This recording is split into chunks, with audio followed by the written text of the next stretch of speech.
And here's one I'd love to put before the business brunch. The board recognises Jack Pawsey, company man, Jack Pawsey. Yep. He's from Condobolin in New South Wales, which, for Shannon Knoll aficionados, would know that's S. Knoll's town of birth. Really? Here's Jack's correspondence to us. Hey guys, I live in a rural area, and as a kid, I remember a circus came to our town. It was good fun. So that's nice. Okay. We haven't actually had too much positive news for circuses. No. But afterwards, the circus people said they were never coming back because someone stole one of the monkeys after the show. The thieves never got caught, but I think having to own a monkey would be punishment enough because I don't think it would be the fun-filled romp that they were expecting. I think it would be like owning a really strong baby, but louder and more mischievous. Silliest thieves ever, right? Yeah. So I thought...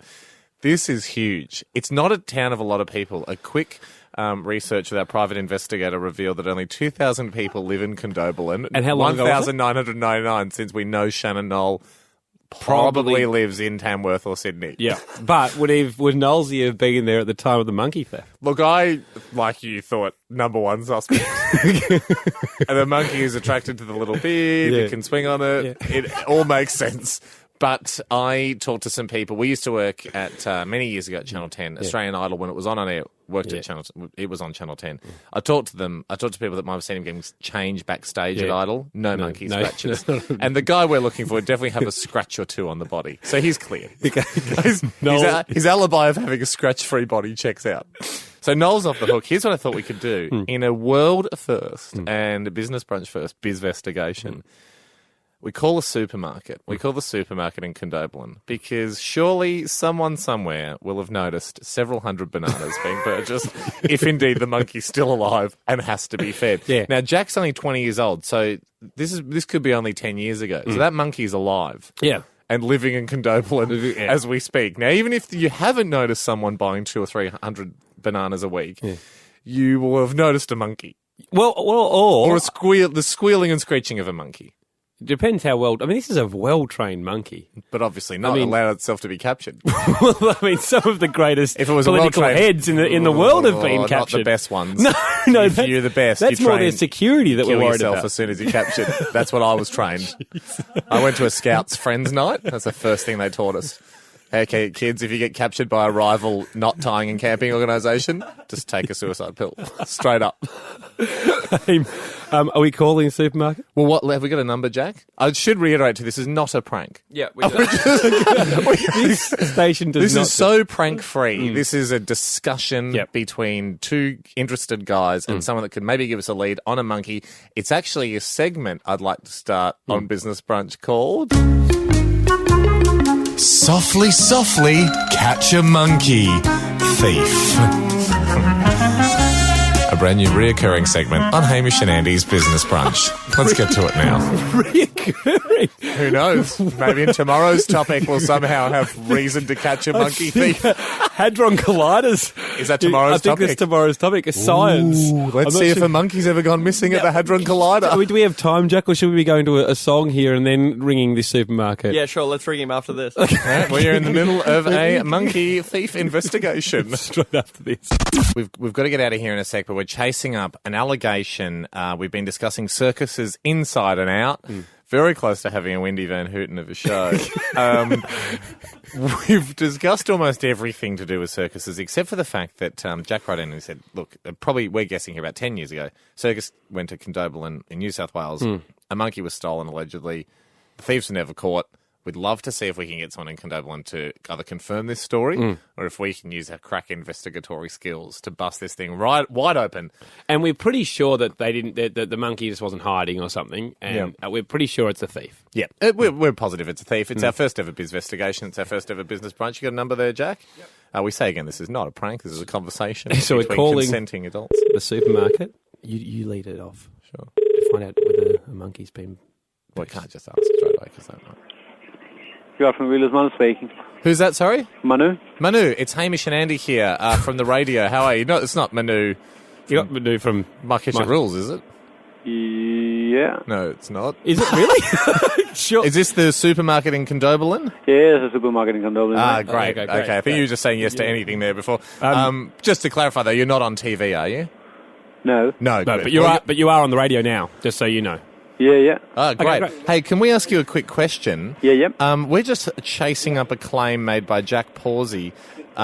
He said that a couple of years ago, maybe about 10 years ago, a circus came to town and Who? somebody stole a monkey. Who did? We don't know. We don't That's know. what we're trying to find out. So do you know of anyone in town that has a monkey? That would be a good place to start. Oh, no. Not really. You don't know anyone that's got a monkey? Manu, how long have you been in Condobolin for? Mate, only 1.5 years. That's okay. that's all right. I still feel like if someone had a monkey in town, word would get around. But you're not a suspect anymore. All I'm saying is I'm crossing you off the list, Manu. Yeah.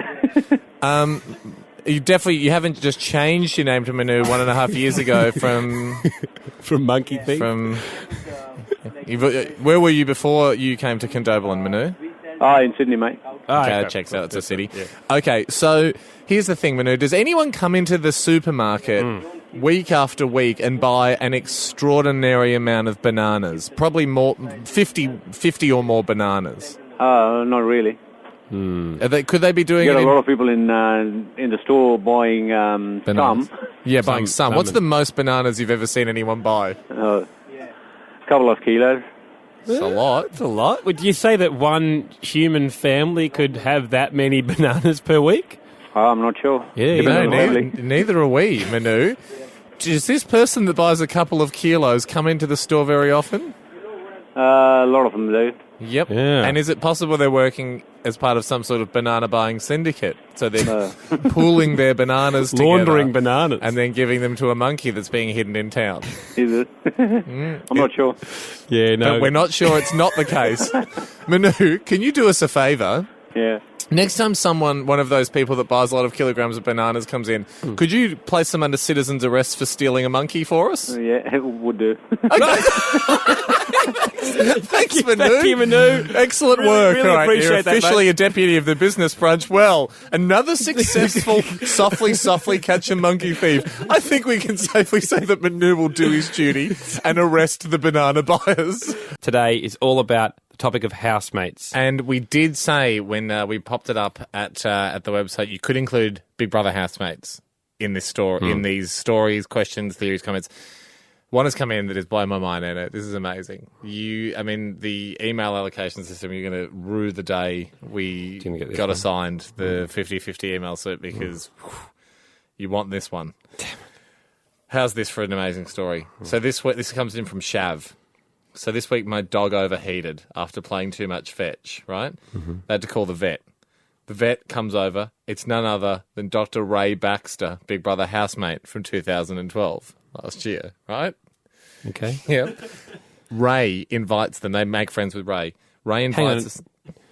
Do you know who Ray Baxter is, Cackley Jack? Look, I'll be honest, I didn't look this up. I don't, but I didn't see much of it. I mean, We know about the overseas for a Genius. little bit. We're yeah. in Europe. We're in Europe. Doesn't matter. It's still a big get. There's still a lot of people that watch, they will know Dr. Ray. Okay. Dr. Ray Hang on, just looking outside. Zoe out there, do you know? No. Okay. Listen, though. Well, all I'm saying is when you're bragging about your email and I was... So, Ray, listen to this. Ray feeling invites them to a hip-hop hooray party that he was hosting at Ray? his house. You have to come as Dr. Ray. No, you don't. He had a ray gun because he's a vet, and it was a tube, a Perspex tube that when it opened up, a bird flew out of the ray gun because he's a vet. No, he did. At the party or... At the party, at the hip-hop hooray party that Dr. Ray hosted, and everyone had to come Hang as on. him. So, have you made that... You made this whole thing up. I made up some bits. Hand me the email. Hand me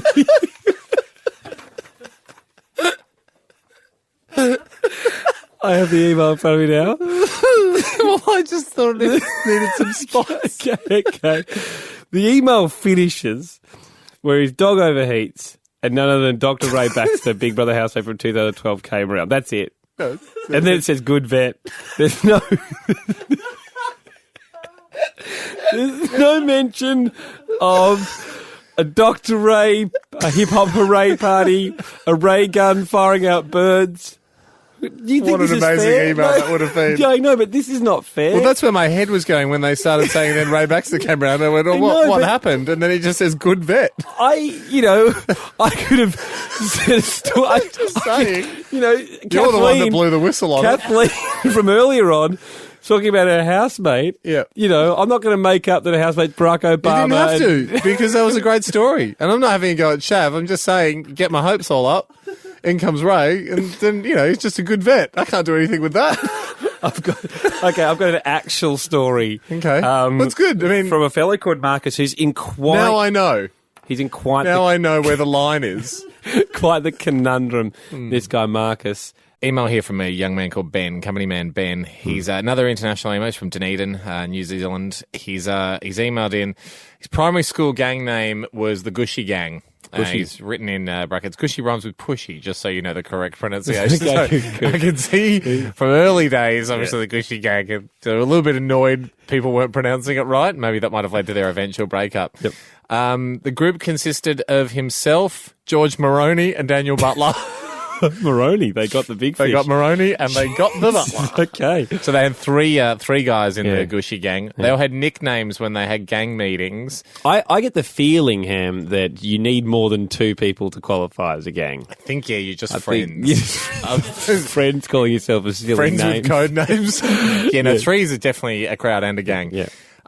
So they all had nicknames in gang meetings, and Ben's was Gushy. Because he founded the gang. So he's really top dog in the Gushy Gang. Yeah. Because, when you found it, you kind of get to be called what the gang is. Yeah. They didn't get up to many gang-related things, as they were only about 7 years old. Then something happened, and it's not clear what's happened here, because the Gushy Gang was no more.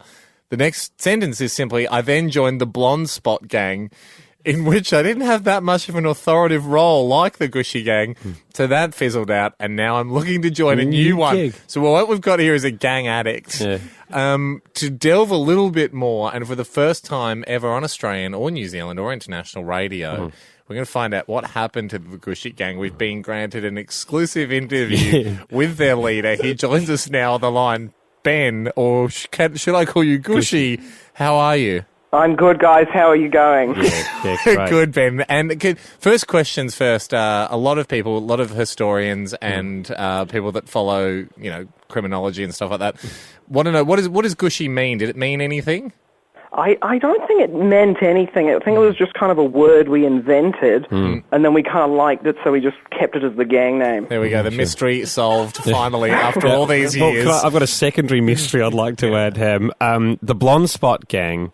Was the leader of that one of those kids that did have brown hair but with a little bit of a blonde spot, like Dimitri Kalagas at my school? Or our producer Sam, from where a stool fell on his head when he was a kid and their pigment can't grow. Yeah, or the Mr. Sheffield. He's got one. True. Sorry, that's the question. Is that why it was called the Blonde Spots? No, it wasn't actually. I joined the Blonde Spot because I went to a different school, and the Blonde Spot was actually graffitied onto the wall, so it was kind of like, I think it might have been a past gang, and we just accepted it as our But new name. You didn't do graffiti, did you? No. No. So you rejoined the Blonde Spot, and then you said you didn't have that much of an authoritative role, and a lot of historians, again, have wondered how you went from being the leader of the Gushy Gang to then suddenly having sort of a sub-junior administrative role like in the Blonde foot Spots. soldier. Well, see, I moved schools, so dropped rank. I joined a new gang, and all the members of the Blonde Spot were founding members. Yeah. So I was kind of the new kid on the block, didn't really get much of a role, kind of just the secretary. How long were you in the Blonde Spot for? Looking at about 2.5 years. Yeah, right. So you really, I mean, we're talking primary school terms here, so you really put in a pretty big career in the Blonde Spots. A quarter of your life as an underling in the Blonde Spot. Did you get promoted in that time? No, not at all. And I want kids to listen to this, because this is the harsh reality of being in a gang. You can put in 2.5 years in a feared gang like the Blonde Spot and receive no professional recognition for your time. Were you ever tempted to try and restart the Gushy Gang at your new school? Well, I didn't have Daniel and George, so I couldn't really do it. What happened to Daniel and George? A lot of people want to know. Okay, so this is what happened to Daniel and George. I was in England and I moved to New Zealand, so I ditched them really. Yeah. And harsh I thing for a believe leader they to do. didn't even continue to be friends after I left. So you were the gushy glue that held it together. Well, I hope that they've managed to find a life outside of gangs. And now you are, does say you're looking to join a new one. Any front runners at the moment for a gang you might like to join? The Banditos, the Hells Angels. I mean, you don't Coffin cheaters. You don't strike me as that intimidating a fellow. You might be big and burly, but your voice seems to indicate to me that you're a bit more of a timid gang. You don't talk to a gang member like that. Sorry, Ben. Yeah. No, well, I'll probably just have to start a new gang. From my past experiences, joining gangs has not really worked out for me. Yeah, what would your new gang's name be? I mean, it would be kind of cool to reprise the Gushy gang. Yeah. Well, I mean, sounds cool. You're in Dunedin at the moment. Yeah. I mean, this show it's likely to be podcast by at least one or two people in New Zealand. Should we recommend they head to Dunedin to join the Gushy gang, or would you accept international members? I think it would be good. Yeah. Definitely promote that. Yep. If we could get some sort of website going. What would you cap? What would you cap for the gang? What would you cap membership at? Yeah, exactly. How many people do you think you could be possibly in charge of? Well, we only got to 3 members last time. Did you think that was about your maximum, or do you reckon you had the ability to control more? I reckon we definitely had the ability. Yeah. But, So what are we talking? What's the max number allowed in the Gushy gang? I mean, I reckon we could push 40 now. Wow. Okay, well, there you go. Exclusive to Hamish and Andy listeners. 39 to go. 39. The first 39 callers will be admitted to the Gushy gang. Thank you very much for joining us, Gushy. Thank you. Good luck, Ben, with all your gang endeavours. Unbelievable. Yes, That is a world exclusive. That's the only time the leader of the Gushy gang's ever spoken out, and there we have it from the bombshell that they're reforming. Look out, cops. Hamish and Andy's business brunch. But Australian accents, the hardest to do, is what a lot of people think. Absolutely. It forced us, Tam, to go back through the treasure troves of amazing games we've played and thinking, we've got to play Pick the Rat. There's so many people gloating. We do have, we do create radio history with the world's best ever radio game in Pick the Rat. I mean, it is accent-based. It'd be foolish not to address it. Absolutely. The way this game is played is we put out 3 people on the phone. 2 of them are putting on an Australian accent. One of them is genuinely Australian. We've picked these people randomly from the guys that have been saying that they are so good at the Aussie accent. Yep. Can you and I pick the rat? So is there 2 rats? Well, there's 2 people faking. That's true. Maybe the rat today in this sense. So if we pick the rat, this is the other, if you've not heard the game before, the other thing is us trying to remember the rules. Is the rat the person that's the real Australian? Yes, that's the rat today. That's the rat. Today, the Australian is the rat, and by picking him, we'll be ousting the weasels, who are the English people pretending to be Australians. Straight after this, we pick the rat and find the weasels. to kick off accents on the business brunch. Whatever is said, just hear the accent and then pick it. There's a rodent in the hood. I pick the rat. I pick the rat. I pick the rat if you could. Yes, the opener for Pick the Rat. It's Hamish and Andy's business brunch. Haim, today the topic, as we endeavour to go through every topic in the world, one topic at a time on this show, is accents. You and I have very natural Australian accents, Andy. We love Pick the Rat. It's the best game ever invented on radio, and it is an amazing way to test people's efficiency and accuracy at doing the Australian accent. Yeah. The rules of Pick the Rat have varied historically. Sometimes it involves one English person doing an Australian accent and 2 others are Australian. Today, I believe we have 2 English people trying to do an Australian accent. It could be any people trying to do an Australian accent, and 1 real Australian. So today, we pick the rat, therefore discover the weasels. Yes. There's an Australian rat in there. Yeah. So we're going to try and pick All hail the rat today. Exactly. We picked the rat. We've found the imposters. This came about because in the topic of accents, and you can contribute to any of the topics, hamishandy.com/topics. Go there, see what tickles your fancy, and add your thoughts. Most people are saying, I'm brilliant as an Australian accent. These were coming in from people that have visited Australia or recently moved here. Maybe they know an Australian. Yeah. And so we thought, let's test them. Let's get 2 internationals up. If you can fool these ears, if your whiskery little naughty mouth, as the rat can fool these ears, then you are a rat, or in this case, a weasel. The idea being, Ham, is we've given 3 people this line. Hi, I am Hugh Jackman, and I'm the Prime Minister of Australia. Yep. They have to say it once and once only. That's all they can say. We get to listen to that. And don't say stuff like, oh, is that all right, isn't it? Afterwards, because then we'll know No, you're British. You're British, you're a weasel. Corey joins us as the first contestant for Pick the Rat. Corey, say the line. I'm Hugh Jackman, and I'm Prime Minister of Australia. Okay. Okay, Corey. Thank you, Corey. Stephanie. Okay. Did we hear the faint gnawing of cheese in the background there? It sounded Weasley, didn't it? Stephanie, please say the line. Hi, I'm Hugh Jackman. I'm the Prime Minister of Australia. Okay. And finally... Did Pop go the weasel there? Simon, the line is, hi, I'm Hugh Jackman. I'm the President of Australia. Prime Minister. Sorry, Prime Minister. That was a trick. Yeah, just to make sure you understood the parliamentary system in Australia. Simon, unleash. Hi, I'm Hugh Jackman, and I'm the Prime Minister of Australia.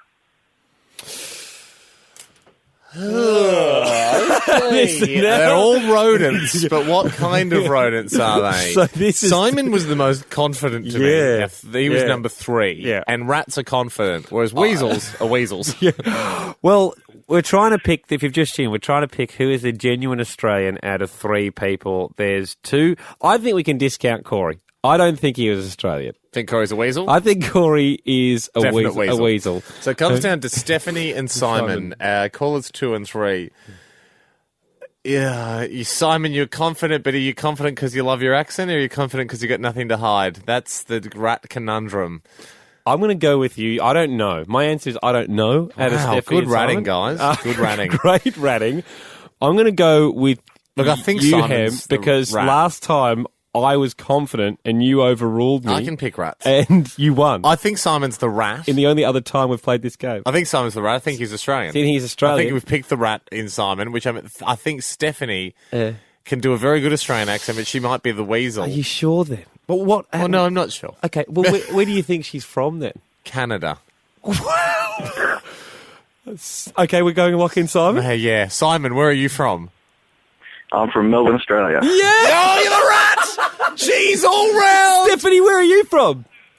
I'm from Fremont, California, San Francisco. Yeah, pretty close to Canada, though. Same continent. Stephanie, pretty good Australian accent, though, I've got to say. I thought you were a rat for a second. Yes! How did you come about getting such a good Australian accent?